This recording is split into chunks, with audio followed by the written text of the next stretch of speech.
had some things to say. I had some things to say a couple days ago on the trade deadline, but I didn't say nothing. You know why I didn't say nothing? Because I didn't want to get ahead of my horses. I wanted to wait to see how PJ and Daniel Gafford would play. You know what? I've been watching a lot of Hornets games this season, and I've been watching a lot of Wizards games this season. I've been watching Hornets games since Melo came into the league. Why? Because I've been watching Melo ever since he pointed at half court and he pulled it. Right? I've been watching Melo since then, so I knew how good PJ Washington was. My guy PJ just scored like 40-something the other day, right? We're going to talk about him. And Gafford, I've been watching Gafford because I'm a Warriors fan. And since I'm a Warriors fan, when Poole went over to the Wizards, I've been trying to see what's up with him. Folks been dogging on my boy Poole, and to be honest, he's not that bad. And so I've been seeing Gafford, and that dude is big and strong. And I actually wanted my Warriors to trade for this dude Gafford. But I knew these things about these players. I knew that Gafford has these spurts where this man plays like a borderline all-star. I knew this, but I didn't say much of nothing. Why? Because I wanted to see it. I wanted it to prove himself. I wanted it to show up in the game before I jumped on my high horse and started talking about why the Mavericks are contenders. But today, let's talk about it. Let's talk about the fact that the OKC Thunder, they scored 111 points against this Mavericks team. This Mavericks team, they scored 146 points. That's a 30-point blowout right there, folks. Luka had an average game. If y'all know me, y'all know I've been pushing Luka all season. I think he's the MVP. I think he's the best player in our league. If he's not the best player, he's on the tier with the 4 best players in the league. He had himself a calm, nice game. 32 points, 8 rebounds, 9 assists. Missed 5 calm, cool shots. He did his thing. He was a 3-point machine, 4 for 8 from the 3-point line, but just hit timely buckets. Just ridiculousness. He was hitting lobs. He was doing his thing. So we don't have to come on here and talk about Luka. We know what he brings to the table. But when you have Kyrie, when Kyrie plays a game where he's slashing, the game is totally different. When Kyrie plays a game where he acknowledges the fact that Tim Hardaway Jr., Jaden Springer, Luka, they can shoot all the 3-point shots.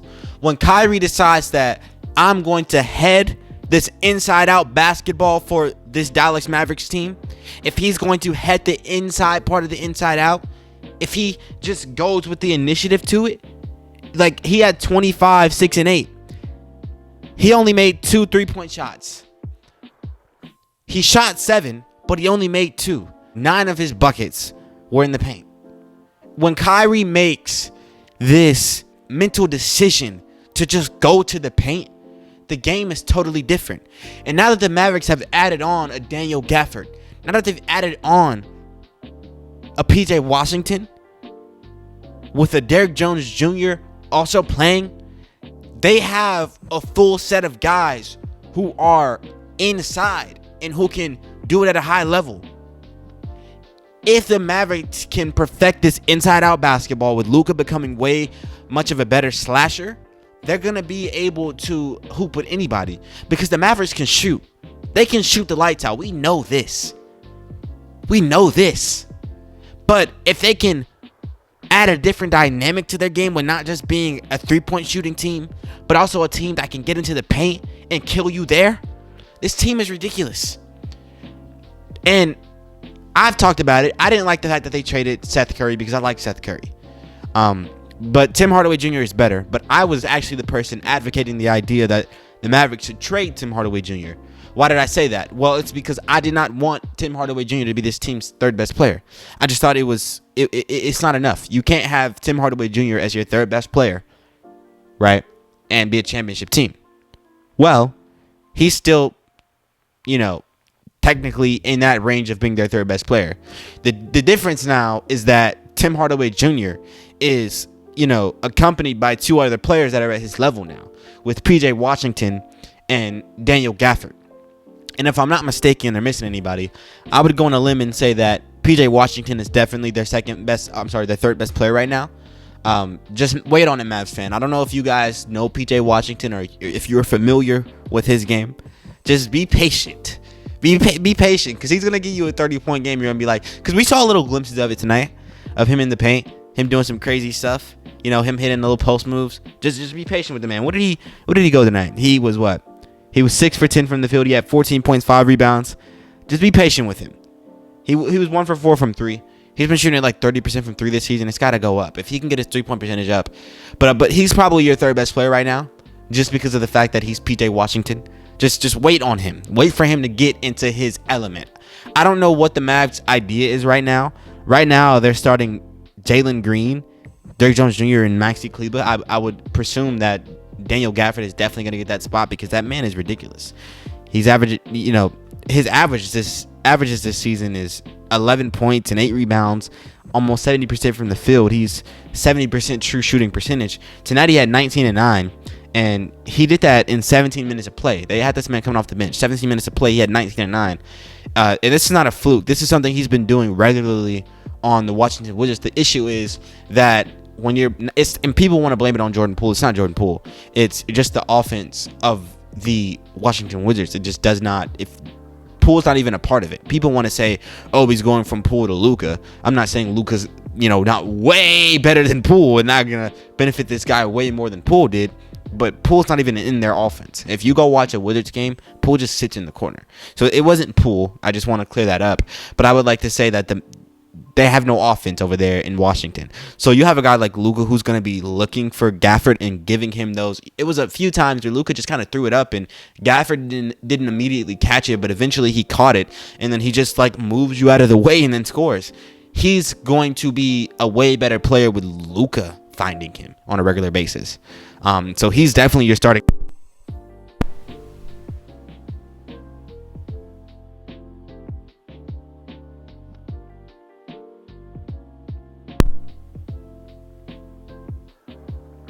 Oh, well.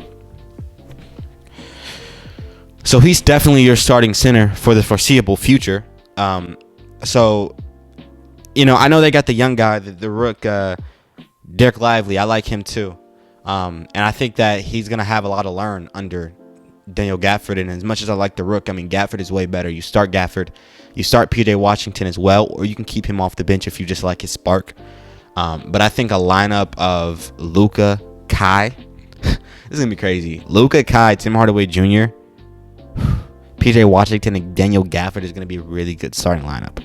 I really like the idea of that. But if you want to have Washington come off your bench and be a spark plug, and you want to keep Derrick Jones Jr. in there, or go with a different look, if you want to have twin towers, if you're playing against, say, the Timberwolves, if you want to have a twin towers going on with Maxi Kleber and Gafford, by all means. I don't know how well Kleber can shoot, but I'm pretty sure Kleber can shoot. I don't think I'm just saying that because he's a white guy. I'm pretty sure Kleber is a shooter, and we're gonna check that. Yeah, he's 34% from 3. I wasn't just saying that. I know Kleber can shoot. All right, guys.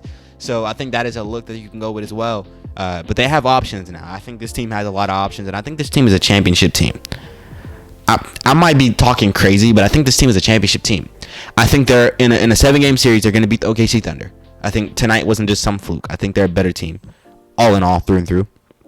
I would say that in a 7-game series, I think the biggest challenge they would have would be a team like the Wolves, because they have that big dynamic, right? But I think they're a better team than the Wolves, all in all, through and through. Their best player is better than their best player. Their best 2 players are better than the Wolves' best 2 players. I think than the Lakers. I think they're deeper now than the Lakers, so they have a better opportunity. I would say that the Nuggets are the biggest threat, and I think they get to the championship. I think if Luka keeps doing his thing, I think he's the best player in the league. He's got a good supporting cast, and he's got Kyrie Irving. If Kyrie Irving can just focus on taking the right shots, not that Kyrie can't shoot threes, but I like to see him in the paint. I think this team is a championship team. But if you watched it all the way through, man, shout out to you. I think I low-key might start doing reaction videos. I don't know. I might. It depends. Because some of these games just deserve reactions. But I think I like talking about the game more, so it depends. I might. Let me know. Because there's some things that I'd like to pinpoint if I was reacting to it live right now. because there was some things that were really cool. But yeah, that's it for me, man. I hope you guys enjoyed. I certainly did. And yeah, the Mavericks are serious. They really are.